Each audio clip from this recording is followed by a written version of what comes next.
नमस्कार, ANP news देख रहे हैं आप। मैं हूं मोहित चौधरी और आप सभी का स्वागत है इस बुलेटिन में। आज बात कोरोना वायरस की नहीं बल्कि धर्म के नशे के वायरस की करेंगे। एक बार फिर से इन दिनों इजराइल और फलस्तीन आमने सामने हैं। बीते दिनों इन दोनों देशों के बीच जंग शुरू हो गई जिसने अब भीषण रूप इख्तियार कर लिया है। वहीं इस जंग में कई बच्चों और लोगों के मरने की खबर है। इजराइल और फलस्तीन की इस ताजा जंग में दुनिया भर की कई बड़ी हस्तियां अपनी प्रतिक्रिया देख चुकी हैं और आलम यह है कि भारत में इस जंग का असर देखने को मिल रहा है। भारत में भी इस पर दो पक्ष देखने को मिल रहे हैं। वहीं इस मुद्दे को लेकर बॉलीवुड अभिनेत्री कंगना रनौत और भारतीय क्रिकेटर इरफान पठान भी सोशल मीडिया पर भिड़ चुके हैं। आपको बता दें कि दोनों ने ही अपने अपने दावे रखे हैं। जहां पर इरफान पठान इसको लेकर अपनी बात कहते नजर आते हैं तो वहीं पर कंगना रनौत ये पूछते हैं कि आप बंगाल में हुई हिंसा को लेकर चुप क्यों रहे, आपने वहां तो कोई ट्वीट नहीं किया। लेकिन इन सब के बाद में आपको यह भी बताते चले कि इरफान पठान ने अपने ट्वीट डिलीट कर दिए और इसको लेकर एक सफाई भी दी। तो वहीं अब आपको यह भी बताते चले कि भारत में ही इसको लेकर एक अलग तरह का विवाद देखने को मिल रहा है। पूरी दुनिया में इसको लेकर दो पक्ष हैं। एक पक्ष ऐसा है जो इजराइल के समर्थन में खड़ा है तो दूसरा पक्ष ऐसा है जो इजराइल के खिलाफ खड़ा है। तो वहीं अमेरिका के राष्ट्रपति भी इजराइल के समर्थन में आ चुके हैं और भारत ने यह कहा है कि किसी भी तरह की हिंसा का भारत विरोध करता है।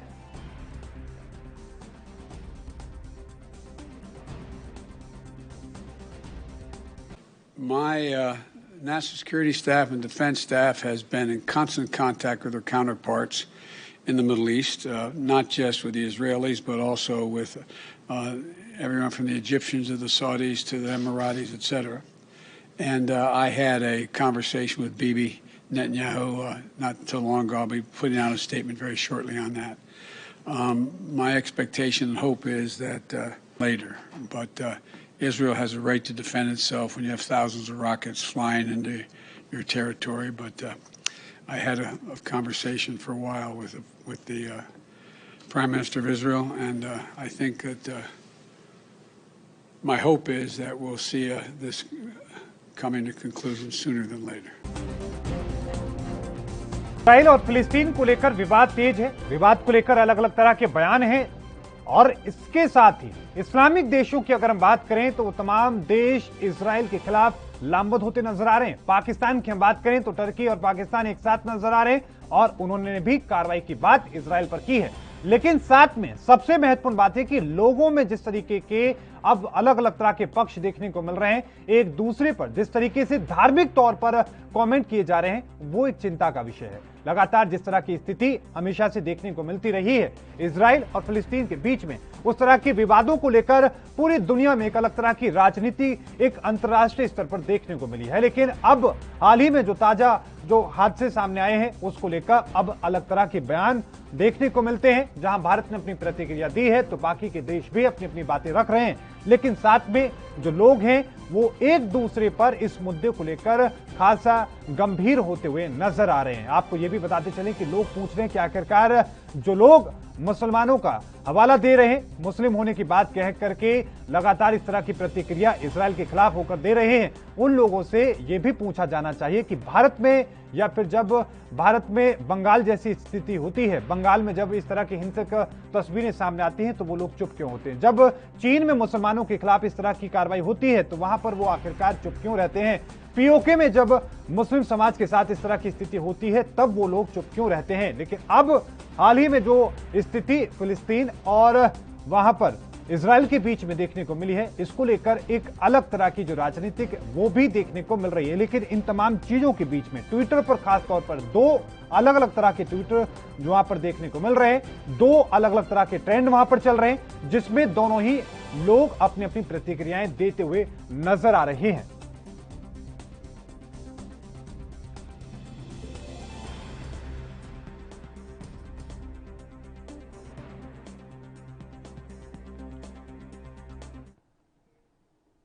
अब इन दोनों देशों के बीच जो विवाद चल रहा है उसका लोगों पर जो असर देखने को मिल रहा है, भारत पर जो असर देखने को मिल रहा है, इन तमाम चीजों को हम समझने की कोशिश करेंगे और साथ में ये जानने की कोशिश करेंगे कि आखिरकार ये इतिहास क्या रहा है, क्यों आखिरकार ये अक्सर देखने को मिलता है कि ये दोनों देश आपस में एक जमीन को लेकर इस तरीके से भिड़ते नजर आते हैं। आज की चर्चा में हमारे साथ हिस्सा लेने के लिए पीके सहगल, डिफेंस एक्सपर्ट हमारे साथ हैं। आपका बहुत बहुत स्वागत है सर एएनपी न्यूज पर। मोहम्मद अमीन हमारे साथ हैं, पूर्व राजनयिक हैं, आपका भी बहुत बहुत स्वागत है सर एएनपी न्यूज पर। सबसे पहले मोहम्मद साहब में रुख आपका करना चाहूंगा, ये जो दोनों देशों के बीच में इस तरह की स्थिति देखने को मिल रही है, इसे आप किस तरीके से देख रहे हैं? क्या ये कोई आतंकी हमला है या ये युद्ध की शुरुआत है? नहीं, देखिए ऐसा क्या है कि ये हमारे देश से 70 पुराना संबंध है और हमारे बहुत अच्छे संबंध रहे हैं फिलिस्तीन से जी। और अब तो इजराइल से भी हमारे अच्छे संबंध हैं।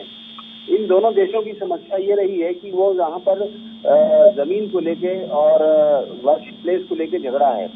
एक्चुअली क्या है कि बहुत पहले जब इजराइल ने इस पे अपना आधिपत्य जमाया और अपना कब्जा जमाने की कोशिश की, उसने कहा कि हमको जो है जेरूसलम चाहिए और जेरूसलम एज ए कैपिटल चाहिए। लेकिन इसको जो लोगों ने इनको मान्यता दी इजराइल को, वो दी इनके लिए तेल अवीव को इनकी राजधानी माना। उसमें भारत का भी हमारा योगदान रहा।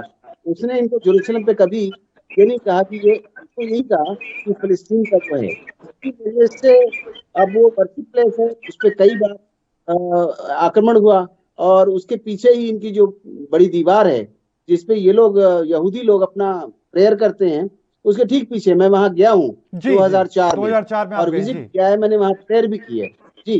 तो यहाँ पर झगड़ा सिर्फ वर्शिप प्लेस का है कि उनका कहना ये हमारी है और वो फिलिस्तीन को उसके लिए जान देना चाहते हैं कि हम उसको देंगे नहीं। तो इस बात करता है बहुत पुराना नहीं, इस बार खास तौर पर नहीं, इस बार मोहम्मद अमीन साहब जो इस बार अभी शुरुआत जो हुई है, ये क्या वजह इसकी नजर आई? क्यों आखिरकार इस तरह के हालात पैदा हो गए कि दुनिया बढ़ती नजर आ रही है सर?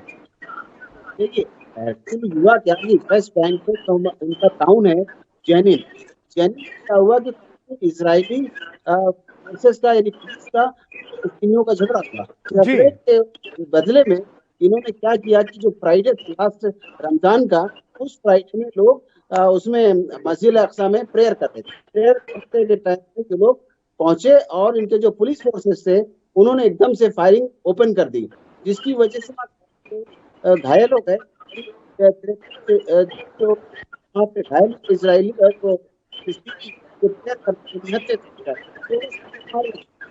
वजह से कई लोग हमास के लोगों ने वहां पर रॉकेट का हमला किया, जिसकी वजह से हमला होने की वजह से फिर उसका जवाब इजराइल ने रेडिएट किया और करके गाजा पे फिर का हमला किया, जिसमें 50 से 60 इनके फिलिस्तीनी मारे, उसमें बच्चे भी थे।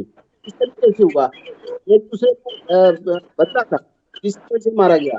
लेकिन अब अरब देश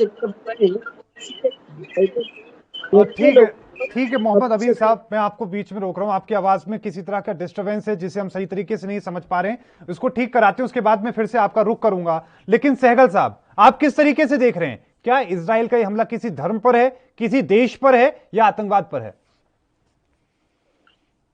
देखो, ये तो उनके सोच के मुताबिक तो आतंकवाद के ऊपर हमला है, लेकिन वास्तव में ये इसकी जो शुरुआत हुई है वो अप्रैल के महीने में हुई है। अप्रैल के महीने में इजराइल के ऊपर तकरीबन रॉकेट दागे गए इजराइल हमास के माध्यम से, 100 रॉकेट जिसके ऊपर थे, जिसकी वजह से तेल अवीव में बहुत बड़ा स्टैम्पीड हुआ।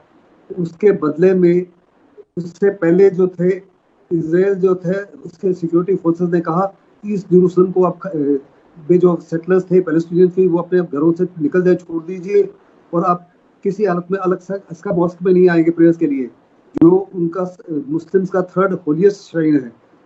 तो यानी दूसरे लफ्ज़ों में दोनों की तरफ से ये लड़ाई बेसिकली जेरूसलम को लेकर है।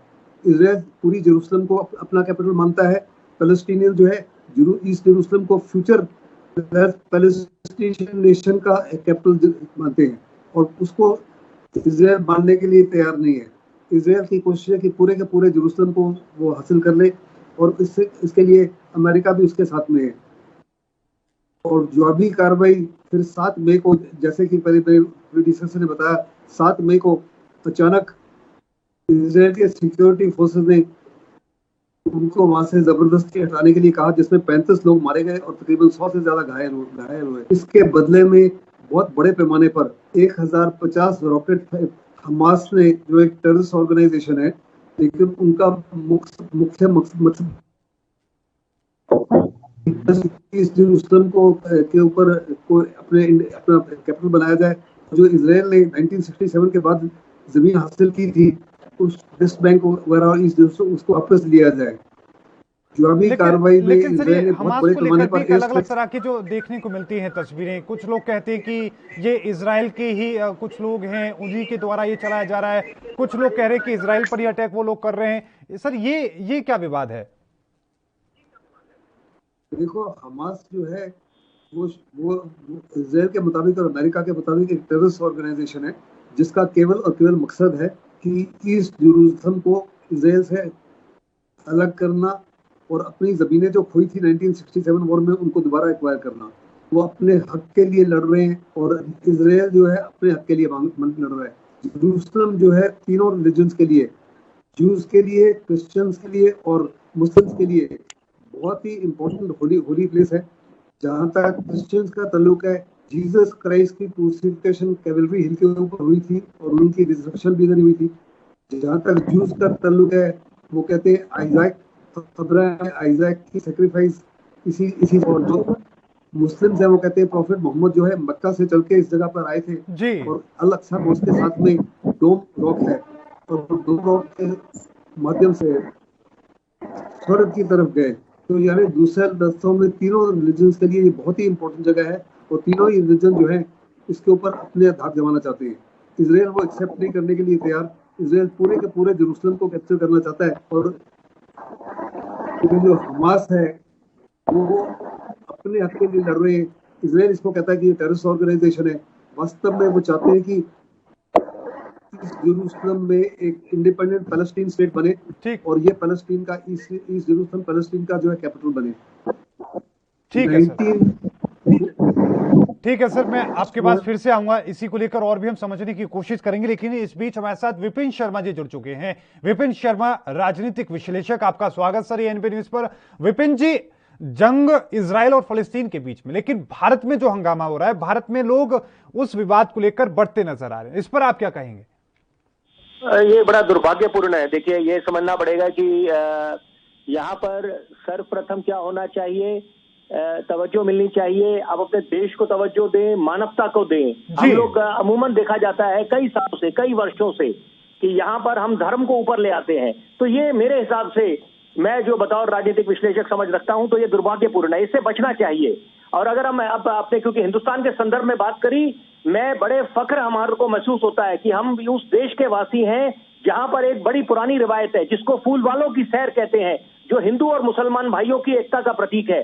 यहाँ तो ज्यूज है नहीं कि हम वो बात करें कि एक इजरायली या फिलिस्तीनियों की आपस में वाद विवाद है। यहाँ पर एक देखा गया है, एक इतिहास रहा है कि यहाँ पर हिंदू और मुसलमान के जो लोग, राजनेता भी देखिए, वो अपनी सियासी रोटियां सेकते हैं। तो यहाँ पर अभी जो कुछ आप सेलिब्रिटीज को देख रहे हैं वो मैदान में उतर गए हैं। तो ये इस चीज से बचना चाहिए। हम लोग कोरोना काल में एक तरफ जी रहे हैं और वो अपनी बात जगह दुरुस्त है कि यहाँ पर आप अपना मुंह नहीं मोड़ सकते। अगर यहाँ पर एक ऐसा मुद्दा बना हुआ है जो पूरा फुल स्केल वॉर का, एक युद्ध का आकार ले सकता है, पहले ही पूरा विश्व इस समय ग्रस्त है कोरोना के संक्रमण को लेकर, तो यहाँ पर ये समझना पड़ेगा कि इस चीज से बचना चाहिए। लेकिन बहरहाल मैं जरूर बोलना चाहूंगा कि ये क्योंकि पुराना मुद्दा है इन दोनों के बीच में, और यहाँ पर अच्छी भूमिका जो है जो अंतर्राष्ट्रीय पटल पे हो रही है, जितने आप बड़े सुपर पावर्स की बात करें।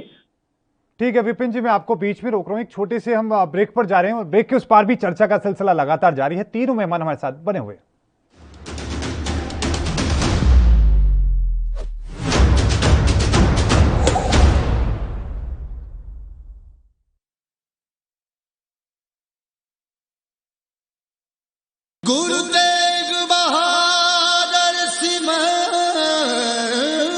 मेरा नाम जोगिंदर सिंह, हेड ग्रंथी गुरुद्वारा तमतान साहब, ਜ਼ਿਲ੍ਹਾ ਜੀਂਦ। ਸ੍ਰੀ ਗੁਰੂ ਤੇਗ ਬਹਾਦਰ ਮਹਾਰਾਜ ਜੀ ਨੇ ਇਸ ਪਾਵਨ ਪਵਿੱਤਰ ਸਥਾਨ ਤੇ ਆਪਣੇ 2 ਵਾਰੀ ਚਰਨ ਸਪਰਸ਼ ਕੀਤੇ। ਜਦੋਂ ਉਹਨਾਂ ਨੇ ਕੈਥਲ ਸਰ ਕੀਤਾ, ਢਵਾਣਾ ਸਰ ਕੀਤਾ, ਇਹ ਸਤਿਗੁਰਾਂ ਜੀ ਦਾ ਪਾਵਨ ਸਥਾਨ ਜਾਣ ਕੇ ਇਹ ਸ੍ਰੀ ਸਾਹਿਬ ਸਤਿਗੁਰਾਂ ਜੀ ਤੇ ਇੱਥੇ ਸੁਭਾਇਮਾਨ ਕੀਤੀ ਗਈ। ਰਾਜਾ ਗਜਪਤ ਰਾਏ ਜੀਂਦ ਰਿਆਸਤ ਦਾ ਰਾਜਾ ਸੀਗਾ ਜੋ ਗੁਰੂ ਸਾਹਿਬ ਜੀ ਤੋਂ ਬਹੁਤ ਪ੍ਰਭਾਵਿਤ ਸੀਗਾ। ਅੱਗੇ ਚੱਲ ਕੇ ਉਸ ਦਾ ਪੋਤਰਾ ਜਿਹੜਾ ਰਾਜਾ ਰਘੁਵੀਰ ਸਿੰਘ ਜੀ, ਉਸ ਨੇ ਇਸ ਪਾਵਨ ਸਥਾਨ ਨੂੰ ਗੁਰੂ ਕੇ ਲੰਗਰਾਂ ਵਾਸਤੇ ਕਰੀਬਨ 750 ਏਕੜ ਜ਼ਮੀਨ ਜਿਹੜੀ ਉਹ ਭੇਟ ਕੀਤੀ। ਧੰਨ ਗੁਰੂ ਤੇਗ ਬਹਾਦਰ ਸਾਹਿਬ ਮਹਾਰਾਜ ਜੀ ਦੀ ਇਸ ਸਥਾਨ ਤੇ ਬਹੁਤ ਵੱਡੀ ਕਿਰਪਾ ਹੈ। ਜਿਹੜਾ ਵੀ ਇਸ ਸਥਾਨ ਤੇ ਹੁੰਦਾ ਹੈ ਅੱਜ ਵੀ ਗੁਰੂ ਸਾਹਿਬ ਜੀ ਕਿਰਪਾ ਕਰਦੇ ਨੇ।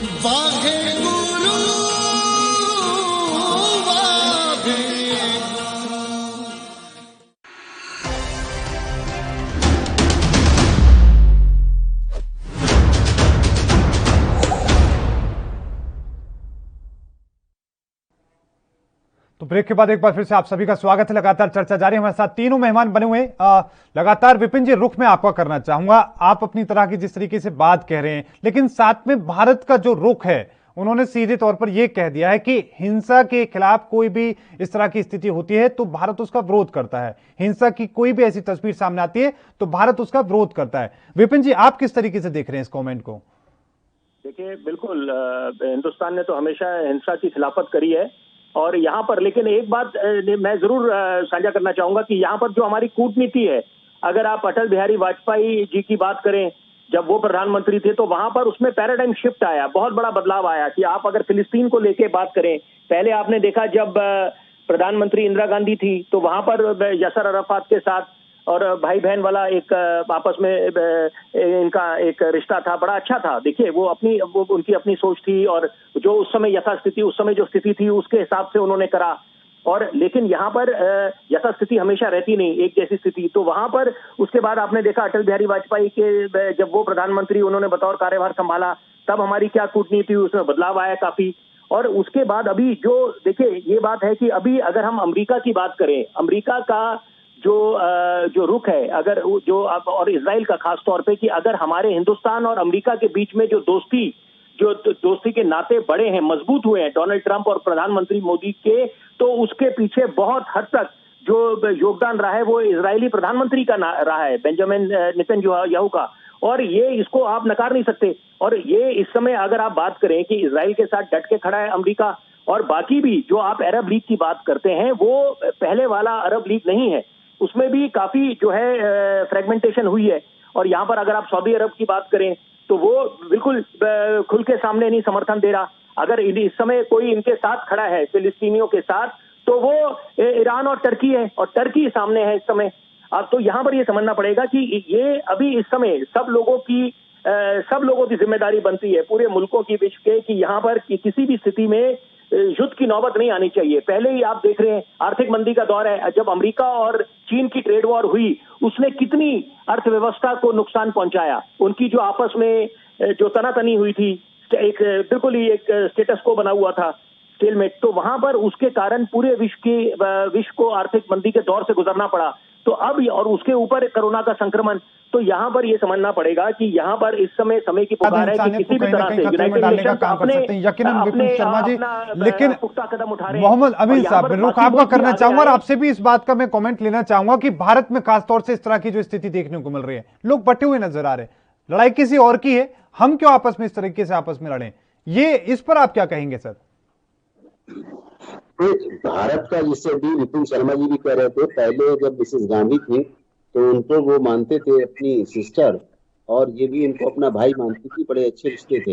लेकिन कभी भी हमने किसी दोस्ती को नकारा नहीं है, क्योंकि हम विश्व में अपना स्थान रखते हैं, भारत अपना एक स्थान रखता है विश्व में, और ना तो ही किसी से दबता है ना पीछे हटता है, बल्कि हमेशा सहयोग रखता है हर एक के साथ। और कभी भारत जो देश हमारा है किसी की बुराई नहीं चाहता, ना ही नरसंहार चाहता है, हमेशा गांधीवादी की नीति रही है, शांति की नीति है, इसलिए हमेशा रहे हैं। और अभी भी इजराइल के लिए भी बात जो करेंगे हमारे प्रधानमंत्री, वो यही करेंगे कि दोनों देशों में लड़ाई नहीं होना चाहिए, युद्ध स्तर, युद्ध का समय नहीं आना चाहिए, जिससे कि दोनों को ही नुकसान है, और फिलिस्तीन को भी नुकसान है। देखिए, अभी फायरिंग हुई है, रिटेलिएशन हुआ है, मारा गया है वहां पर, तो इधर के भी लोग मरे हैं, उधर के लोग हैं, और विश्व में अशांति पैदा होती है।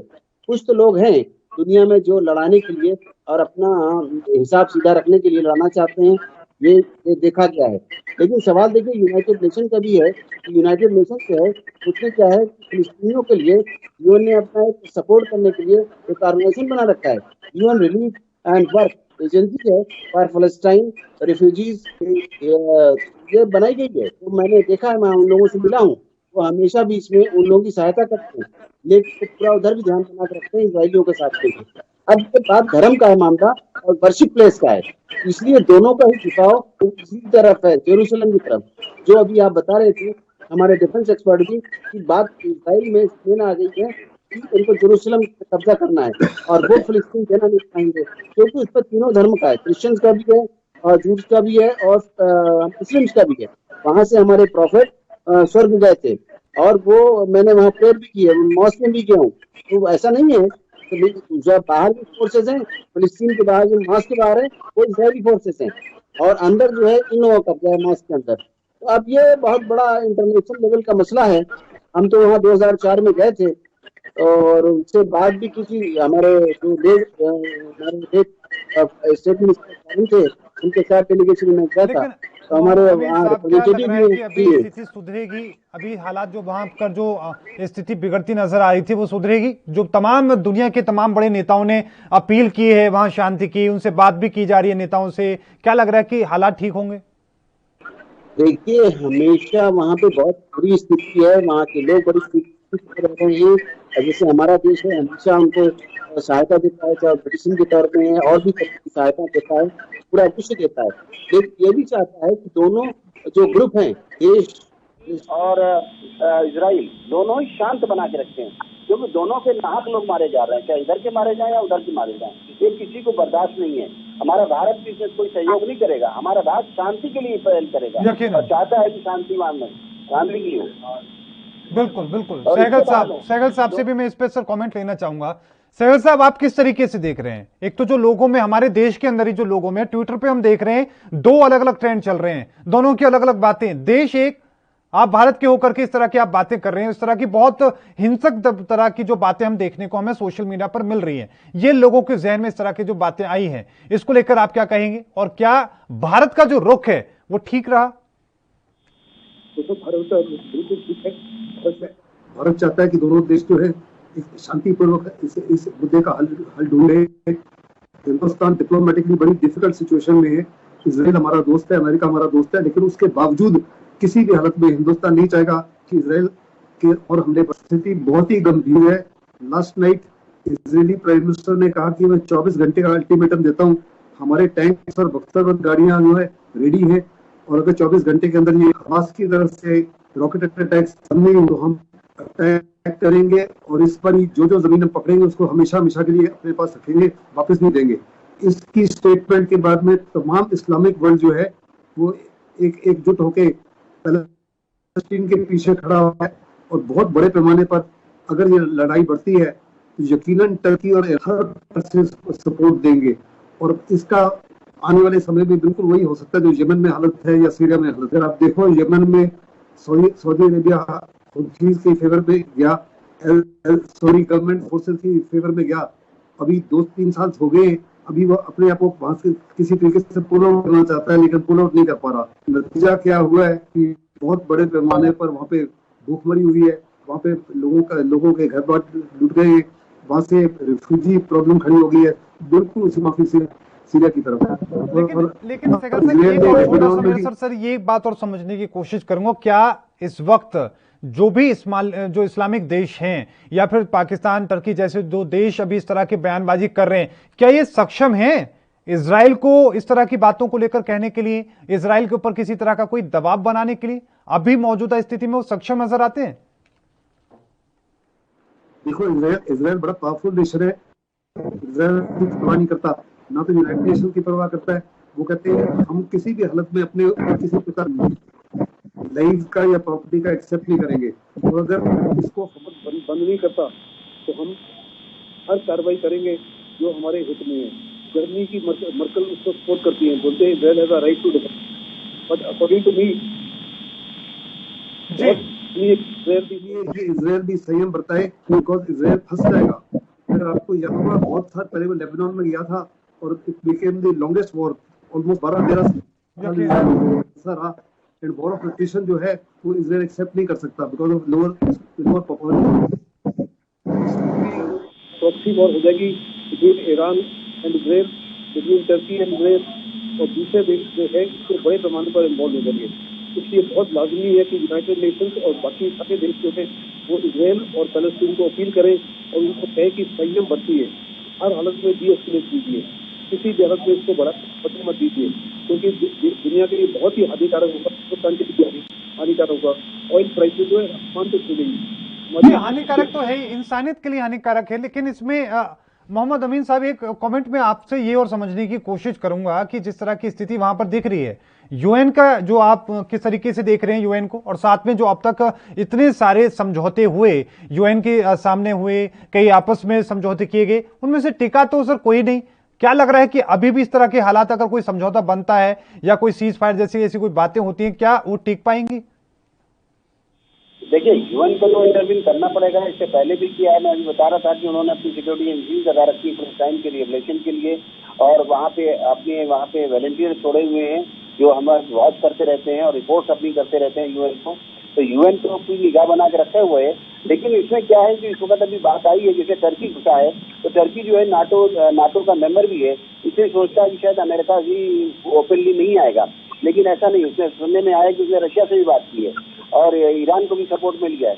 लेकिन ये बहुत अच्छी बात नहीं है। तो यूएन को तो बिल्कुल ओपनली आना पड़ेगा और बीच में आके स्थिति को साफ करना पड़ेगा और दोनों देशों को समझाना पड़ेगा, और उन दोनों देशों के जो हिमायती हैं, सपोर्टर्स हैं, उनको भी साथ में जाना पड़ेगा यूएन को, और तभी ये बात बन पाएगी कि दोनों तरफ से शांति बने। वरना एक बहुत बुरे हालात बन जाएंगे देश के लिए और पूरे देशों के लिए। ये स्थिति ठीक नहीं है।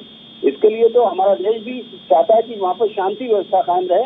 दोनों देशों को चाहता है, दोनों को चाहता है शांति होता है। ठीक है अमीन साहब, मैं आपको बीच में रोक रहा हूँ। एक छोटे से ब्रेक पर हम जा रहे हैं और ब्रेक के उस पार और भी हम समझने की कोशिश करेंगे कि आखिरकार क्या देरी कर रहा है यूएन। रुकेंगे छोटे से ब्रेक के लिए।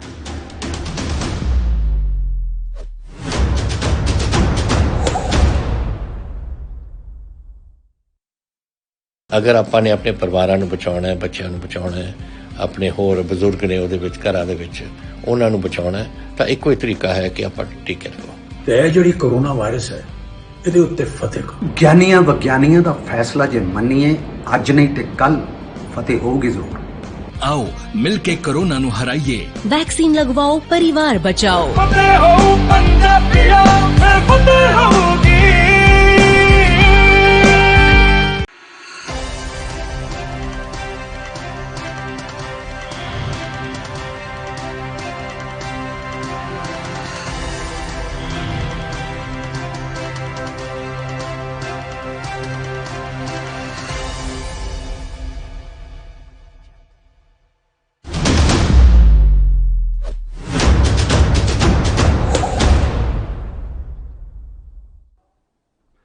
तो ब्रेक के बाद एक बार फिर से आपका स्वागत है। लगातार तीनों मेहमान हमारे साथ बने हुए हैं।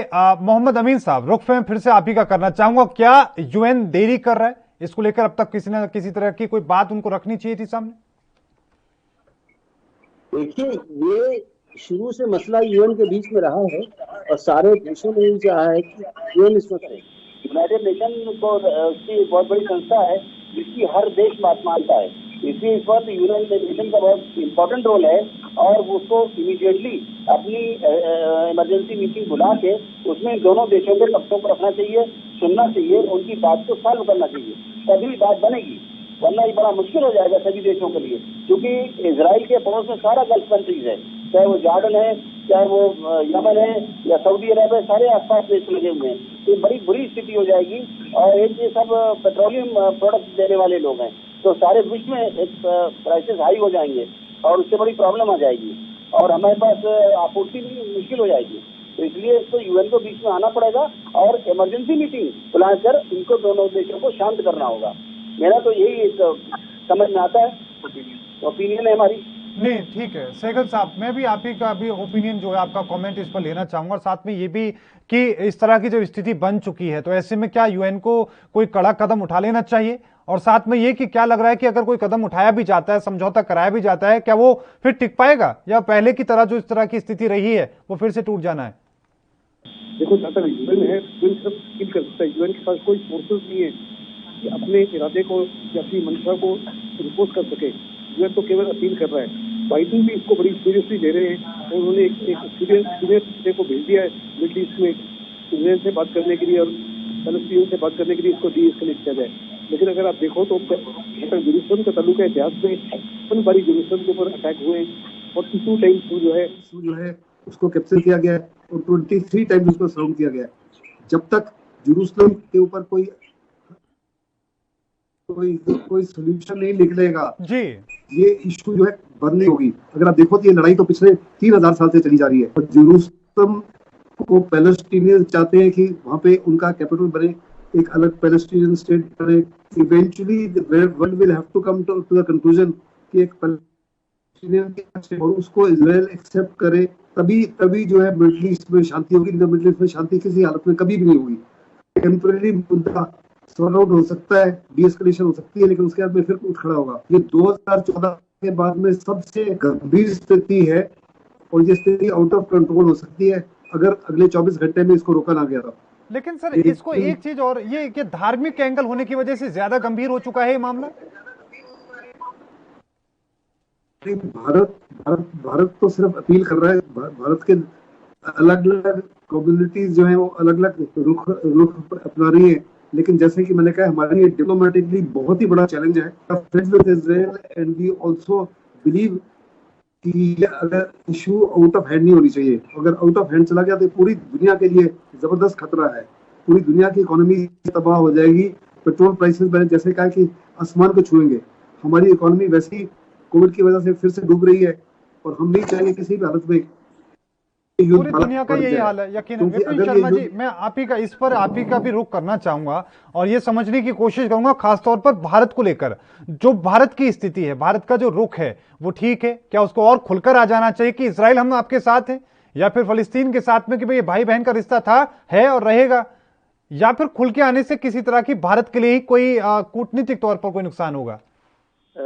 देखिए, आपका सवाल बहुत अहमियत रखता है। उसका मैं जवाब इस तरह दूंगा कि अगर आप चीन के संदर्भ में बात करें, देखिए आवाजें उठने लग गई हैं, खासतौर पे जब एक तरफ उनके शहर वुहान शहर से जो वायरस निकला कोरोना, उसने पूरे विश्व को बीमार कर दिया। कोरोना का संक्रमण चीन ने दिया, उधर से चीन ने अतिक्रमण शुरू करा गलवान में, डेप्सैंग में। तो वो अलग बात है कि हमारी हिंदुस्तानी सेना ने मुंह तोड़ जवाब दिया, खदेड़ दिया पीछे। तो आप समझ सकते हैं कि यहाँ पर ये बातें आवाज उठने लगी कि हमारे को कूटनीति में बदलाव लाना पड़ेगा, कि हम लोग खुल के, वो समय आ गया है जब चीन को उनकी भाषा में जवाब दें कि हम ताइवान को, तिब्बत को, हांगकांग को, जिनजियांग को खुल के समर्थन दे। आज तक क्या होता था, इतने सालों से हम लोग डिप्लोमेटिक स्टैंड रखते थे और उनकी तो उनका तो दूतावास खुलना चाहिए दिल्ली में, राजधानी में, और यहाँ पर वो हम किस चीज का इंतजार कर रहे हैं। उसी तरह से अगर आप फिलिस्तीन इसके संदर्भ में बात कर रहे हैं इजराइल के, तो देखिए इजराइल हमारा दोस्त है, ये भी हमारे को समझना पड़ेगा। मैंने आपको उदाहरण बताया कि जब वाजपेयी साहब आए, उन्होंने बतौर प्रधानमंत्री कार्यभार संभाला, तो वहां कूटनीति में बदलाव आया, पैराडाइम शिफ्ट हुआ। और लेकिन अभी ये समझना पड़ेगा कि सबसे बड़ा जो फैक्टर है वो अमेरिका का है। अमेरिका का इजराइल के साथ खड़ा होना। तो तस्वीरें हाल ही में देखी कि किस तरीके से प्रधानमंत्री नरेंद्र मोदी और प्रधानमंत्री नेतन्याहू के बीच में एक संबंध देखने को मिलता है, एक अलग तरह का। बहुत सारी चीजें पीछे भी चल रही होंगी, लेकिन अभी ऐसे वक्त में क्या प्रधानमंत्री नेतन्याहू के साथ खड़ा होने का वक्त है प्रधानमंत्री के लिए, हमारे प्रधानमंत्री मोदी के लिए? प्रधानमंत्री देखिए, ये इस समय, क्योंकि इस समय प्रधानमंत्री को खुद अपने उनको सवाल पूछे जा रहे हैं कोरोना को लेकर। क्योंकि अगर आप अमेरिका की बात करें, क्योंकि तीनों देशों की हम बात करेंगे, अमेरिका की बात करेंगे, इजराइल की, और क्योंकि आपने हिंदुस्तान के संदर्भ में मुझसे पूछा, तो अमेरिका में ये बोला जाता है कि जो डोनाल्ड ट्रंप चुनाव हारे हैं उसके पीछे बहुत बड़ी वजह रही है कोविड मिसमैनेजमेंट, कि कोरोना को उन्होंने हल्के में ले लिया। और यही अभी हिंदुस्तान में बात चल रही है। जो विपक्ष हमारा पूरा हावी हो रखा है इस समय, वो बार बार सरकार को घेर रहा है। वो बोल रहा है, एक तो आपने लॉकडाउन की घोषणा नहीं करी और स्थिति नहीं संभल रही। यहाँ पर जो लाशों के ढेर अंबार लगे हुए हैं, नदियों में शव बह रहे हैं यहाँ पर, और उनके संस्कार नहीं किए जा रहे, कब्रिस्तान में जगह नहीं है, शमशान घाटों में लंबी कतारें हैं। तो आप खुद समझ सकते हैं स्थिति भयावह है यहाँ पर। वो अलग बात है कि यहाँ पर जादू की छड़ी किसी के पास नहीं है, और ये बिल्कुल अचंभे में रख दिया कोरोना का ये जो दूसरा लहर है। लोग लहर बोलते हैं, मैं तो इसको सुनामी बोल रहा हूँ, क्योंकि है सुनामी। और ये समस्याओं से भारत जूझ भी रहा है और उम्मीद है कि जल्दी इससे बाहर भी निकलेगा। मोहम्मद अमीन साहब, क्या भारत का जो स्टैंड है वो ठीक है, या खुल के बिल्कुल मैदान में आना चाहिए? आपका क्या कहता है अनुभव? देखिए, जो हमारी कूटनीति है और हमारी समझदारी है भारत सरकार की और विदेश मंत्रालय की जो नीति है, उसमें यह है कि हमें दोनों को ही देखना है। ना हम इनको इग्नोर कर सकते हैं ना उनको इग्नोर कर सकते हैं। दोनों को साथ रखेंगे और दोनों को ही हम हमारा भारत देश सलाह देगा कि दोनों ही शांत रहें और किसी न किसी तरीके से शांति वहाँ पर व्यवस्था कायम करें, चाहे वो इजराइल हो और चाहे वो फिलिस्तीन हो। भारत किसी को छोड़ नहीं सकता। पूरे दुनिया में हमें नेता बनना है तो नेता बनने के लिए यही होगा, हम एक का सपोर्ट नहीं लेंगे, हम दोनों को सपोर्ट के साथ रहेंगे और दोनों को ही शांति की और उसकी युद्ध बंद करने की अपील करेंगे, जिससे कि वहाँ के लोगों का नुकसान ना हो। उसके साथ साथ इंटरनेशनल स्थिति जो है, आर्थिक स्थिति मजबूत है। इससे क्या है कि विश्व में अशांति पैदा हो जाती है। आज कोरोना की जो बात हो रही है, तो कोरोना के आने से कितनी विश्व में अशांति हो गई है। इसी तरीके से ये जो वॉर है, ये वॉर होनी नहीं चाहिए, ना इस तरफ से ना उस तरफ से। हमारे भारत का तो यही रुख होगा कि दोनों ही शांत रहें और दोनों ही अपने अपने काम करें, और बल्कि इसको समस्या को यूएन के बीच में पड़ा हुआ है तो यूएन को समझाएगा। वॉर तो इसको मानकर चलना चाहिए ना, क्योंकि 1,000 रॉकेट दागे जा रहे हैं इतनी भारी संख्या में, वो भी चंद घंटों के भीतर। नहीं, ये तो देखना पड़ेगा कि अब तो ये देखना पड़ेगा कि फिलिस्तीन के पीछे कौन से कंट्रीज हैं ओपनली, और इधर इजराइल की तरफ से कौन कौन से कंट्रीज हैं। लेकिन हमारा जो भारत देश है वो अपनी कूटनीति देखता है, वो अभी कभी एक तरफ नहीं। अगर ये साफ हो जाएगा कि फिलिस्तीन के पीछे कौन है, इजराइल के पीछे कौन है, फिर तो ये वर्ल्ड वॉर के चांस हो जाएंगे सर। जो भी स्थिति बने, लेकिन हमारा भारत उसी से स्टैंड लेगा। यकीनन। सहगल साहब, इसी कमेंट पे सर मैं आपके साथ आना चाहूंगा। वसुदेव कुटुंबकम की जब हम बातें करते हैं भारत की, क्या लगता है कि हम दोनों को उनको आपस में लड़ते देखते रहें, तमाशा देखते रहें, या फिर हमें खुल करके किसी एक के साथ खड़ा होना होगा, बड़े भाई की भूमिका निभानी होगी, बताना होगा कि इससे कोई फायदा नहीं है, रोकना होगा? देखो, जो अभी स्थिति है इसमें हिंदुस्तान किसी भी हाथ में किसी एक के साथ खड़ा नहीं हो सकता। 1965, 71, 99 वॉर और अभी चाइना के साथ में फ्रांस और इजराइल बड़ी मजबूती से हिंदुस्तान के साथ खड़े रहे हैं। हमारे ताल्लुकात इजराइल के साथ बहुत बढ़िया है।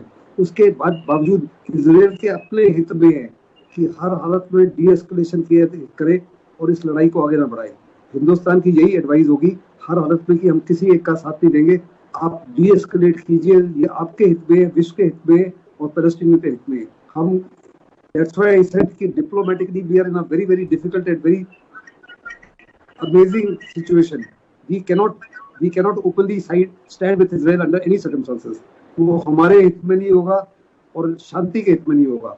हिंदुस्तान जो है चाहता है कि वहाँ हर प्रकार से शांति हो, क्योंकि इस समय विश्व की इकोनॉमी जैसे मैंने कहा पहले ही डामाडोल हो रही है, और अगर यहाँ बड़ी स्थिति आउट ऑफ कंट्रोल हो जाती है, लड़ाई हो जाती है, तो विश्व की इकोनॉमी और बड़े पैमाने में डूब जाएगी और हिंदुस्तान को बड़ा जबरदस्त नुकसान होगा। इसलिए हम किसी भी हालत में किसी की साइड नहीं लेंगे। हमारी सिर्फ यही साइड है कि ये समय नहीं है लड़ाई करने का, अक्लमंदी इस्तेमाल कीजिए, मैच्योरिटी इस्तेमाल कीजिए, जुडिशियसनेस इस्तेमाल कीजिए और हर हालत में डी एस्केलेट कीजिए। यकीनन इस समय अमेरिका का भी यही रुख है और तमाम देशों का यही रुख है, including United Nations and China. Nobody wants this war to escalate. अगर ये एस्केलेट होती है तो वास्तव में the biggest losers will be, according to me, will be Israel and Palestine themselves, because ये युद्ध का स्तर बन जाएगा और दोनों के ऊपर बहुत जबरदस्त नुकसान होगा। बिल्कुल। मोहम्मद अमीन साहब, आपके पास मैं आना चाहूंगा। इस हिंसा का मैं फिर से रुख इसी बात को करना चाहूंगा कि ये धार्मिक एंगल आ रहा है, 3 धर्म वहां से जुड़े हैं उस जगह से, इस वजह से इस पूरी दुनिया में इसको लेकर इतना जो हाइप है, इसको लेकर इतनी चर्चा है, इतनी ज्यादा टेंशन है। और दूसरा ये कि अगर इस तरह की स्थिति होती है, जब हम देखते हैं कि वहां पर इस तरह के हालात हो रहे हैं, अपने देश में नजर क्या आता है कि जब चीन में पाकिस्तान या चीन की हम बात करते हैं तो वहां पर मुसलमानों के साथ इस तरह की कोई स्थिति होती है, उनको कन्वर्ट किया जाता है, उनके साथ ज्यादती करने की कोशिश की जाती है, पीओके में किया जाता है, तब वहां पर हम चुप्पी साधने की कोशिश करते हैं। 2 पॉइंट है सर, ये क्या कहेंगे? देखिए, जहाँ तक सवाल है इस बात का कि वो तो दुनिया जानती है कि वहाँ पे तीनों का क्लेम बनता है, लेकिन अब ये इसीलिए तो फिलिस्तीन भी उसे जान देते हैं, क्रिश्चियनिटी भी जान देती है और जूडिज्म भी देता है। इसीलिए तीनों का मसला है। ये बहुत पुराना मसला है, कोई आज का नहीं है, कई सौ साल का पुराना मसला चला आ रहा है। अब इस बात में लोगों को समझने की, जैसे हम लोग पढ़ लिख रहे हैं, समझदार हो रहे हैं, तो हर एक को देखना होगा, समझना होगा। नहीं, जैसे कि हमारा जम्मू कश्मीर का मामला है, हम जम्मू कश्मीर को लेकर इतने लंबे वक्त से संघर्ष कर रहे हैं, लेकिन जहां पर भी अगर कोई धार्मिक एंगल होता तो इस तरह की स्थिति होती, वो भी लंबा खिंचता और ज्यादा, और इसको लेकर टेंशन और ज्यादा होती। मैं ये समझने की कोशिश कर रहा हूं कि एक तो धार्मिक और एक दूसरा बिना धार्मिक के एक सिर्फ जमीन का डिस्प्यूट है। हाँ, दोनों एक्चुअली क्या हो रहा है कि इजराइल जो है वो अपनी कैपिटल को शिफ्ट करना चाहता है जेरूसलम की तरफ, लेकिन उसको जो अभी तक मान्यता दी गई है तेल अवीव की तरफ दी गई है और तेल अवीव को उनको दिया गया है और जेरूसलम इनके पास है। तो यही तो एक प्रॉब्लम हो रही है। और वहाँ पे वो धार्मिक प्लेस है, उसमें तीनों क्रिश्चियन, जुडिज्म और इस्लाम, ये जो तीनों लोग हैं, इसमें सारे वर्ल्ड के कंट्रीज जुड़े हुए हैं, उनकी आस्था जुड़ी हुई है। हमारे हिंदुस्तान में जितने मुसलमान रह रहे हैं उनकी भी आस्था उसमें, क्योंकि क्या है, ये क़िबला अव्वल है, यानी मक्का और मदीना बाद में, सबसे पहले क़िबला अव्वल बोलते हैं इसको, फर्स्ट काबा ऑफ इस्लाम। तो इसलिए इसको मस्जिद अल अक्सा को ज्यादा इंपॉर्टेंस देते हैं मुसलमान, और ये बड़ा स्थिति सामंजस्य है। इसमें बड़ा मुश्किल हो रहा है समझना कि किस तरह से लोग समझाएं और किस तरह से समझाएं। यही वजह है कि लोग उसमें बात है, जहाँ तक कश्मीर का सवाल है, कश्मीर में ये बात। ठीक है अमीन साहब, मैं आपको बीच में रोक रहा हूँ एक बार फिर से। एक और छोटे से ब्रेक पर हम जा रहे हैं, ब्रेक के उस पार भी चर्चा का सिलसिला लगातार जारी है।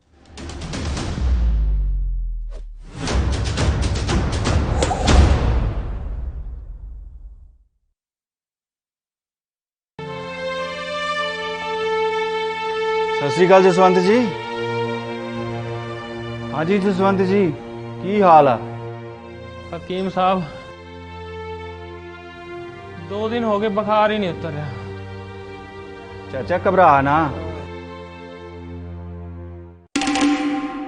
2 पुड़ियां खा ला, मौसमी बुखार आ, 2 दिन च चला जाऊगा। ओए तू ओही नीम हकीम है ना जिसने पिछले हफ्ते सरदूल ਨੂੰ ਕਿਹਾ ਸੀ ਕਿ ਤੈਨੂੰ ਟਾਈਫਾਇਡ ਹੋਇਆ ਤੇ ਉਸ ਤੋਂ ਪਿਛਲੇ ਹਫਤੇ ਬਲਰਾਜ ਨੂੰ ਕਿਹਾ ਸੀ ਕਿ ਤੈਨੂੰ ਠੰਡ ਲੱਗੀ ਹੈ।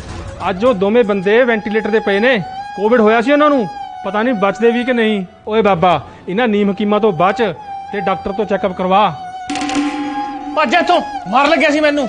ਜਦੋਂ ਵੀ ਕੋਰੋਨਾ ਵਾਇਰਸ ਦਾ ਕੋਈ ਲੱਛਣ ਜਿਵੇਂ ਕਿ ਬੁਖਾਰ, ਗਲਾ ਖਰਾਬ ਆਦि ਆਉਂਦਾ ਹੈ ਤਾਂ ਉਸੇ ਵੇਲੇ ਡਾਕਟਰ ਕੋਲੋਂ ਚੈੱਕਅਪ ਕਰਾਓ। ਨੀਮ ਹਕੀਮ ਤੋਂ ਦੂਰ ਰਹੋ, ਸਮੇਂ ਸਿਰ ਚੈੱਕਅਪ ਨਾਲ ਤੁਹਾਡੀ ਜਾਨ ਬਚ ਸਕਦੀ ਹੈ। ਪੰਜਾਬ ਸਰਕਾਰ ਵੱਲੋਂ ਜਨਹਿਤ ਵਿੱਚ ਜਾਰੀ।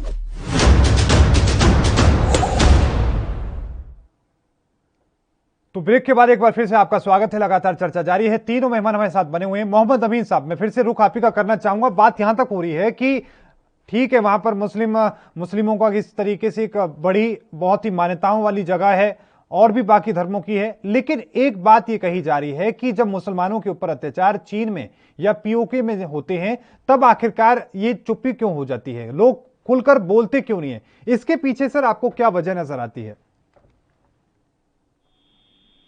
हमारे जो मुस्लिम इस्लाम धर्म है वो प्रॉफिट के ऊपर कहता है कि जो हमारे ईश्वर के दूत थे वो प्रॉफिट थे और प्रॉफिट के ऊपर वो लोग ईमान रखते हैं और इस्लाम उस पर चलता है, तो वो वहाँ पर वो प्रायोरिटी है। यहाँ पर क्या है कि यहाँ पर ये मुस्लिम्स हैं, इनको तो बात मैं नहीं कह सकता हूँ, लेकिन वहाँ पे धर्म की आस्था जुड़ी हुई है। जिस तरह से हमारा यहाँ राम मंदिर जुड़ा हुआ था जैसे, और अब बनने के बाद मसला हल हो गया। तो देखिए, तो इसलिए हर हिंदू की आस्था यहाँ पर राम मंदिर में थी, इसलिए हर मुसलमान की वहाँ पे आस्था हमारे जेरूसलम में जो हमारा मस्जिद अक्सा के अंदर है वो है। तो इसलिए, और उसके साथ में जुड़ा हुआ क्रिश्चियनिटी का, उसके साथ में जुड़ गया जुडिज्म का, तो इसलिए बड़ा मामला उलझ गया है। मेरा तो यही अनुरोध है सारे कंट्रीज से, हमारा भारत देश भी उसमें आगे आए और आके यूएन से बात करके कि ये जो है मसला यूएन की टेबल पे दोनों ही कंट्रीज के नेताओं को बुलाया जाए और बुला के उनसे बात की जाए और इस मसले को परमानेंटली सोल्यूशन दिया जाए। अगर कुछ भी नहीं हो सकता तो कम से कम शांति तो बनाई जा सकती है। और हमारे जैसे यूएन के साथ में आपका अमेरिका का भी रोल हो सकता है, इधर ये बड़े देश हैं और हमारा भारत देश है, इन सबको चाहिए कि इसको प्रेशर बना के और यूएन के यहाँ टेबल पे इन दोनों को बिठाया जाए और बिठा के इस मसले को हल कराए। कम से कम शांति तो मानी जाए, कम से कम वहाँ से लोग तो न मारे जाएं, कम से कम जो बच्चे और दोनों तरफ के बच्चे, बूढ़े और जवान मारे जा रहे हैं, ये क्षति है, ये इंटरनेशनल लॉस है।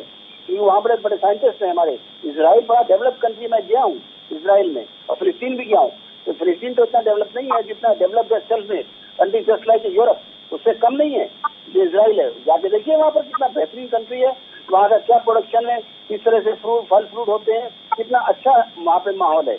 लेकिन ये लड़ाई की वजह से सब अशांति हो जाती है। देखिए वहाँ से वो अशांति सिर्फ वहां तक सीमित नहीं रहती, बल्कि कई और भी देशों को अपनी चपेट में ले लेती है। यही वजह है कि आज पूरी दुनिया में चर्चा इस बात की है कि कहीं जंग छिड़ गई तो हालात बहुत ज्यादा खराब ना हो जाएं। एक और छोटे से ब्रेक के लिए रुकेंगे, ब्रेक के उस पार भी चर्चा का सिलसिला लगातार जारी है।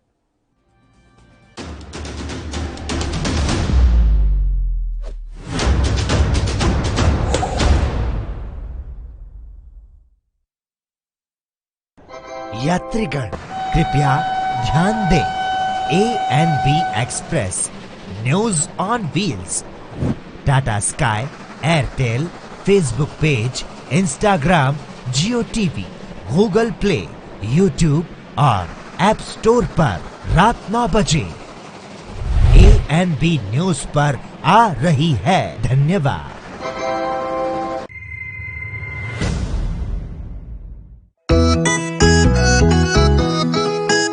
सबको टीका लगवाना है, कोरोना को हराना है, टीके की सुरक्षा अपना कर सुरक्षा चक्र बनाना है। 18 साल की उम्र हो, युवा हो या बुजुर्ग हो, एक पल भी सोचे बिना ये मौका नहीं गवाना है। सबको टीका लगवाना है, कोरोना को हराना है। टीका लगने के बाद भी सुरक्षा को अपना कर भी मास्क फिर भी लगाना है, 2 गज की दूरी निभाना है। सबको टीका लगवाना है, कोरोना को हराना है। मैंने कोविन एप्लीकेशन से अपना रजिस्ट्रेशन कराया और आज मेरा अपॉइंटमेंट मिल गया। PGI में सब कुछ बहुत अच्छे तरीके से हुआ। प्रोसेस बहुत ही स्मूथ और बहुत ही लाइट तरीके से कंडक्ट किया गया। 18+ के लिए ये जो इनिशिएटिव लिया गया है बहुत अच्छा है। अभी मुझे वैक्सीन लग गई है और बिल्कुल कोई प्रॉब्लम नहीं हुई मुझे। मैं इसके लिए हमारी उत्तर प्रदेश गवर्नमेंट का बहुत बहुत शुक्रिया करना। चलो टीका लगवाएं, कोरोना को हराएं। निःशुल्क टीकाकरण अभियान में 18 वर्ष से अधिक उम्र वालों के लिए टीका लगवाकर सुरक्षा कवच बनाएं। cowin.gov.in पर रजिस्ट्रेशन करवाएं। सूचना एवं जनसंपर्क विभाग उत्तर प्रदेश द्वारा जनहित में जारी।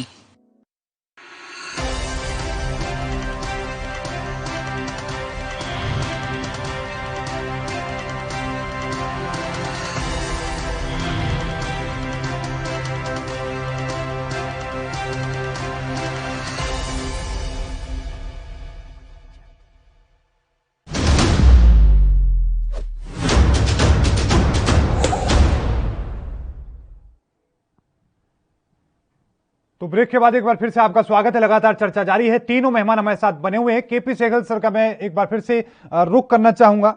पीके सहगल सर, आप किस तरीके से देख रहे हैं, क्या कोई समाधान आपको नजर आ रहा है? जिस तरीके से मोहम्मद अमीन साहब ने अपनी बात रखी कि इस तरीके से इसका समाधान हो सकता है, कम से कम शांति तो कम से कम कायम करने की कोशिश हो सकती है, आपको कोई समाधान नजर आता है? देखो, एक ही समाधान है कि डीएस्केलेट किया जाए। हिंदुस्तान इस समय यूनाइटेड नेशन सिक्योरिटी काउंसिल का है, तो बड़े पैमाने पर यूएन सिक्योरिटी काउंसिल को इन्फ्लुएंस कर सकता है।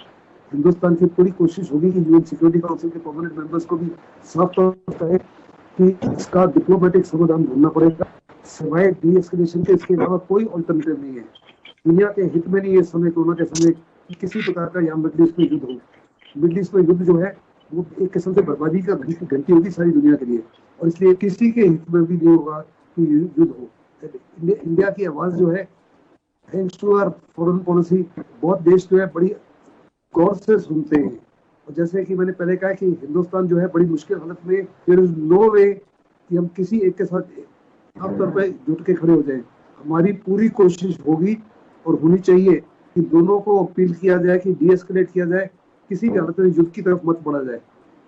वही दुनिया, वही दैट इज दी ओनली समाधान। और इस समय बाइडेन भी समझते हैं, तभी बाइडेन ने भी एक इम्पोर्टेंट फंक्शनरी को वहां भेजा है दोनों से बातचीत करने के लिए और कि डीएस्केलेट करो। अगर ट्रंप होते तो शायद कुछ और रवैया होता, लेकिन यहाँ पे साफ तौर पे बाइडेन का भी यही और अमेरिकन गवर्नमेंट का भी यही ताल्लुक है, कोशिश है कि इसको डीएस्केलेट किया जाए।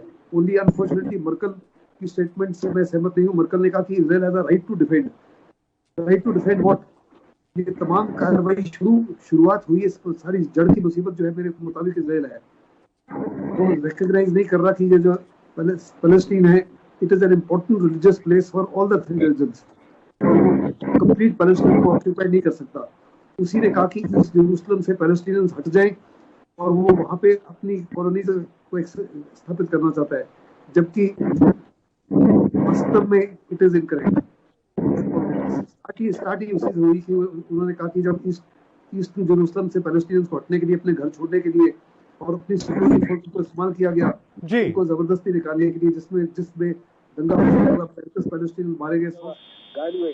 और जवाबी कार्रवाई जो फलस्तीन ने की, तो रॉकेट अटैक हुए, तो रॉकेट इतने पावरफुल थे कि 30 रॉकेट को डिस्ट्रॉय 20 स्टोरी बिल्डिंग। लेकिन इजराइल का जो आयरन डोम सिस्टम है, डिफेंसिव सिस्टम, जो पहले 100 में फायर किए गए, 98 को उन्होंने हवा में बर्बाद कर दिया। केवल दो ही वास्तव में जाके ग्राउंड पर किए। उसके बाद 1050 रॉकेट्स फायर किए हमास ने, जिसको ध्यान में रखते हुए इसराइल ने बहुत बड़ी जवाबी कार्रवाई की और फलस्तीन के जो 4 मुख्य टॉप लीडर्स हैं वो मारे गए जी। कमांडर मारा गया, RND। ठीक है सर, मैं विपिन जी का रुख करना चाहूंगा। विपिन जी, आपको क्या लगता है कि इस तरह के जब हालात पैदा होते हैं, इस तरह की स्थिति होती है किसी दूसरे देश के साथ में, और हम देखते हैं कि हमारा जो पड़ोसी मुल्क है, पाकिस्तान है या फिर चीन है, या इस तरह के मामलों को लेकर वो खुले तौर पर खड़ा हो जाता है, वो समर्थन कर रहा है किसी भी एक देश का, क्या लग रहा है कि क्या इससे भारत की राजनीति पर कोई असर पड़ेगा, भारत के अंदरूनी राजनीति पर? मुझे थोड़ा समय दीजिए, आप अंत में आए हैं, मैं बोलना चाहूंगा एक बड़ी जरूरी बात। देखिए, आप जो आपने सवाल पूछा, मैं चीन से शुरुआत करता हूं उल्टा। देखिए, चीन की कमाल की कूटनीति है कि यहाँ पर जो उन्होंने डिप्लोमेटिक स्टैंड लिए, ना इधर के ना उधर के, और अगर वो अपने गिरेबान में झांकने के लिए उनको कोई बोले कि उनके वहां पर जो मुसलमानों पे जो अत्याचार हुए, प्रताड़ित हुए, तो वो तो वहां पर उन्होंने तो बिल्कुल ही वहां पर तो गला घोट दिया है। वहां पर आप अल्पसंख्यकों की बात करें, वहां पर क्या हालत हो रखी है, और यहाँ पर एक तरफ आपने दुनिया को बीमार कर दिया, आपके वुहान शहर से जो कोरोना निकला, और आज आप वो सूरत हाल है चीन में कि आप वहां पर वुहान स्ट्रॉबेरी म्यूजिकल फेस्टिवल मना रहे हैं, दुनिया बीमार है, अस्पताल में जगह नहीं मिल रही, दाखिले नहीं मिल रहे, वो वहां पर हर्षोल्लास से वहां पर जश्न चल रहा है, लाखों लोग पहुंचे हुए हैं। लेकिन बहरहाल, क्योंकि आपने ये सवाल पूछा कि पाकिस्तान को लेकर और हिंदुस्तान में हम लोगों का, देखिए ये बात समझनी पड़ेगी कि इससे हम लोगों का नजीर लेनी चाहिए अमेरिका से। इस समय अमेरिका का 3 तरफा जो स्टैंड रहा है बहुत बढ़िया। उन्होंने एक बात साफ करी है, उनके यूएस सेक्रेटरी ऑफ स्टेट ने, उन्होंने बोला है equal right to live in safety. ये सबसे ज्यादा अहमियत रखती है बात, कि दोनों के लिए बोला है उन्होंने, दोनों को हिदायत दी है, फिलिस्तीनियों को भी और इजरायलियों को भी, कि भाई आप ये मान के चलिए कि ये जो जेरूसलम है, ये it has to be a place of coexistence, कि जियो और जीने दो, सबके लिए जगह है। कि यहाँ पर आप देखें कि कौन कौन से वर्ग हैं, मुसलमान भी हैं, ईसाई भी हैं, यहाँ पर ज्यूज भी हैं। तो यहाँ पर जब सब लोग हैं, आप एक तरफ इसराइल इतने सालों से बोलता है कि पूरा जेरूसलम जो है हमारी राजधानी है, जिसको पूरे अंतर्राष्ट्रीय पटल पे स्वीकृति नहीं मिली है, ये बात समझनी पड़ेगी। और ये जो जेरूसलम की बात करते हैं, पश्चिमी एशिया का जो बड़ा अहम हिस्सा है, यहाँ पर इसको आप सिर्फ जो अमन और शांति की बातें करते हैं यूनाइटेड नेशन से, इनसे ये अपेक्षा करी जाती है। और अमेरिका का रुख जो रहा है बहुत ही बढ़िया रहा है, नहीं तो हम अमूमन देखा जाता है कई वर्षों से तो वो अपना डिप्लोमेटिक स्टैंड ले लेते हैं, लेकिन उन्होंने 3 मोर्चे, जो एक तो साफ बिल्कुल कर दिया कि place of coexistence Jerusalem, दूसरी बात उन्होंने ये बात बोला है कि equal right to live in safety, और सबसे बड़ी बात, सबसे अहम बात जो मैं चाहता हूं चर्चा में नहीं आई तो चर्चा अधूरी रह जाएगी, कि अमेरिका ने जो यूनाइटेड नेशन सिक्योरिटी काउंसिल की जो पब्लिक स्टेटमेंट थी उसका विलंब कर दिया, उनको निकालने नहीं दिया। वो इस करके कि जो बिहाइंड द सीन्स आपस में जो शांति के वार्ता चल रही है, प्रक्रिया चल रही है, उस पर किसी तरह की बाधा ना आए, रुकावट ना आए, क्योंकि हर हाल में युद्ध वाली स्थिति को रोकना है। क्योंकि यहाँ पर यह समझना पड़ेगा कि एक आम आदमी इसकी असली कीमत और जो खामियाजा भुगतना पड़ेगा वो आम आदमी को, और बच्चों का सोचिए क्या कसूर है, जो बच्चे बेगुनाह मारे जा रहे हैं। तो ये इसीलिए आप उसमें कुछ भी कह सकते हैं, कोई जिहादी गए, मिलिटेंट्स हैं, और वहां पर ये भी एक बात करी जा रही है कि जो वहां के राष्ट्रपति हैं फिलिस्तीन के महमूद अब्बास, उनको मार्जिनलाइज करने के लिए सारा करा जा रहा है मिलिटेंट्स, और वो ताकि वो उनका बोलबाला जम जाए। इसको बात को आप नकार नहीं सकते। दोनों जो विशेषज्ञ यहाँ बैठे हैं बिल्कुल मेरी बात से इत्तेफाक रखेंगे। महीने भर से लगातार इस तरह की तस्वीरें सामने आ रही हैं विपिन जी, बिल्कुल। लेकिन मैं अंतिम कमेंट के रूप में अंतिम पड़ाव में पहुंच चुका हूं। सर, मैं आपका मोहम्मद अमीन साहब आपसे मैं रुक करना चाहूंगा कि जिस तरीके से पाकिस्तान ने खुलकर स्टैंड लिया है, भारत क्यों नहीं ले सकता? भारत के पीछे क्या नजर आती है? और आखिरी कमेंट ये कि शांति होनी चाहिए कैसे भी हो। ये क्या मुझसे पूछा आपने? जी मोहम्मद अमीन साहब, एक बार मुझसे पूछ रहे। मोहम्मद अमीन साहब, आपका आखिरी कमेंट में लेना चाहूंगा कि शांति को लेकर आप वहां क्या कहेंगे, और पाकिस्तान जब खुलकर बोल सकता है तो भारत क्यों नहीं? कम शब्दों में सर आखिरी कमेंट। भारत हमारा विश्व गुरु बनने जा रहा है, उसको हमें शांति वार्ता के लिए प्रेरित करना चाहिए दोनों को। और जहाँ तक सवाल है पड़ोसी देशों का, पड़ोसी देशों में भी हमको, जिससे हम खुल के बोलते हैं, ऐसी तरह वहाँ भी हमें खुल के बोलना है। लेकिन हम दोनों पक्षों को साथ लेके चलेंगे। ठीक है सर, सहगल साहब का मैं रुक करना चाहूंगा। ठीक है सर, ठीक है सहगल साहब, आखिरी कमेंट आपका मैं लेना चाहूंगा। आखिरी पड़ाव में हम लोग हैं, शांति के लिए सर आप क्या कहेंगे कि दोनों देशों में जो स्थिति अभी है, शांति के लिए आखिरी कमेंट। देखो, हिंदुस्तान की तो जबरदस्त कोशिश होगी कि दोनों को समझाया जाए कि ये युद्ध जो है किसी भी हालत में नहीं होना चाहिए, इंसान के लिए, इंसानियत के लिए, उन दोनों देशों के लिए सही नहीं होगा। जहाँ तक पाकिस्तान है, वो एक अपॉर्चुनिस्ट नेशन है। पाकिस्तान की OIC में और मुस्लिम स्टेट्स में, SIs में काफी से ज्यादा इज्जत गिर चुकी है। पाकिस्तान स्थिति का फायदा उठा के दिखाना चाहता है कि हम इस्लामिक वर्ल्ड के साथ एकजुट होकर खड़े हैं, जबकि साफ तौर पे इस्लामिक वर्ल्ड जानता है कि पाकिस्तान जो है खुद एक टेररिस्ट स्टेट है और टेररिज्म में बिलीव करता है। यकीनन, बिल्कुल। बहुत बहुत धन्यवाद आप तीनों मेहमानों का अपना कीमती वक्त हमारे साथ साझा करने के लिए और इस मुद्दे को लेकर चर्चा करने के लिए। तो सवाल बहुत सारे थे, लोगों के जहन में थे, हमने कोशिश की समझने की, जानने की कि आखिरकार किस तरह की स्थिति भारत के लिए है जब दो देश आपस में लड़ रहे हैं, वो भी बहुत दूर, और वहां के उन तमाम लोगों की जंग का आखिरकार भारत पर क्या असर पड़ेगा, खासतौर पर लोग सोशल मीडिया पर जिस तरह की भड़ास निकाल रहे हैं उसके क्या कुछ मायने हैं। लगातार खबरों के लिए देखते रहिए ANB न्यूज। मुझे दीजिए इजाजत, धन्यवाद।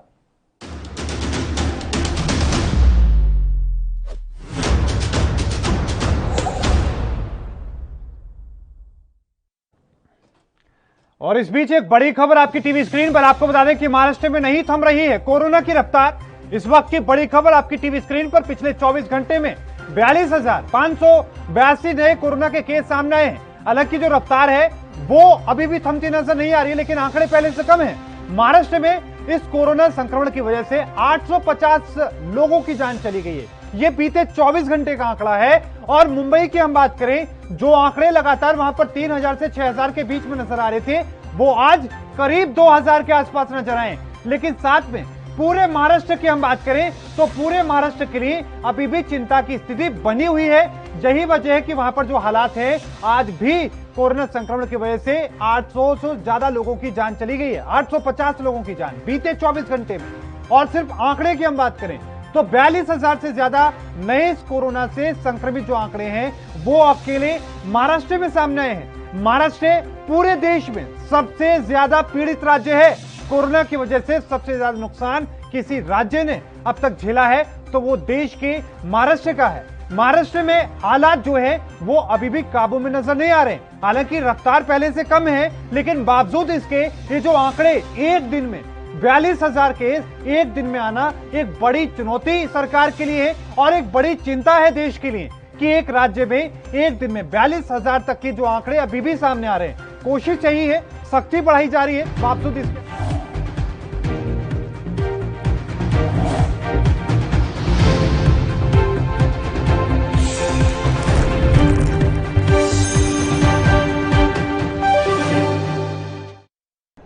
यात्रीगण कृपया ध्यान दें, ANB express news on wheels Tata sky, Airtel, Facebook page, Instagram, Jio TV, Google play, YouTube और ऐप स्टोर पर रात 9 बजे ANB न्यूज पर आ रही है। धन्यवाद। पंजाब दी कोरोना खिलाफ जंग जारी है, तुसी भी इस जंग च अपना हिस्सा पाओ। अगर ਆਪਾਂ ਨੇ ਆਪਣੇ ਪਰਿਵਾਰਾਂ ਨੂੰ ਬਚਾਉਣਾ ਹੈ, ਬੱਚਿਆਂ ਨੂੰ ਬਚਾਉਣਾ ਹੈ, ਆਪਣੇ ਹੋਰ ਬਜ਼ੁਰਗ ਨੇ ਉਹਦੇ ਵਿੱਚ ਘਰਾਂ ਦੇ ਵਿੱਚ ਉਹਨਾਂ ਨੂੰ ਬਚਾਉਣਾ ਹੈ, ਤਾਂ ਇੱਕੋ ਹੀ ਤਰੀਕਾ ਹੈ ਕਿ ਆਪਾਂ ਟੀਕੇ ਲਗਾਓ। ਕੋਵਿਡ ਵੈਕਸੀਨ ਉਪਰੰਤ ਤੁਹਾਨੂੰ ਹਲਕਾ ਜਿਹਾ ਬੁਖਾਰ ਆ ਸਕਦਾ ਹੈ, ਜਿਸ ਤੇ ਘਬਰਾਉਣ ਦੀ ਲੋੜ ਨਹੀਂ। ਮੈਂ ਅੱਜ ਸੈਕੰਡ ਡੋਜ਼ ਲਵਾਈ ਹੈ, ਮੈਂ ਬਿਲਕੁਲ ਠੀਕ ਠਾਕ ਹਾਂ, ਮੈਨੂੰ ਕਿਸੇ ਕਿਸਮ ਦੀ ਕੋਈ ਤਕਲੀਫ ਨਹੀਂ। ਵੈਕਸੀਨ ਸੰਬੰਧੀ ਵਧੇਰੇ ਜਾਣਕਾਰੀ ਲਈ 104 ਹੈਲਪਲਾਈਨ ਤੇ ਕਾਲ ਕਰੋ। वैक्सीन लगाओ, परिवार बचाओ।